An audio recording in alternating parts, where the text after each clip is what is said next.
نبی صلی اللہ علیہ وسلم نے اسلام میں سب سے پہلا جمعہ نہ مسجد نبوی کے اندر پڑھایا، نہ مسجد قباء کے اندر پڑھایا، اور نہ ہی مکہ کے اندر پڑھایا۔ تو پھر کہاں پڑھایا اور کتنے لوگوں نے آپ کے ساتھ پڑھا؟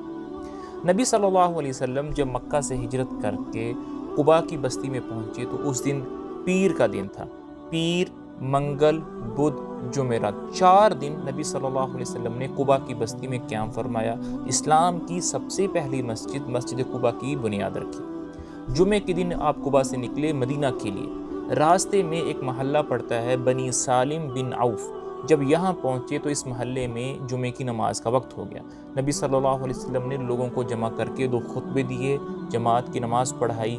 یہی وہ موقع ہے، یہی وہ جگہ ہے جہاں سب سے پہلے جمعے کی نماز نبی صلی اللہ علیہ وسلم نے پڑھائی۔ تقریباً 40 لوگوں نے آپ کے ساتھ پڑھی۔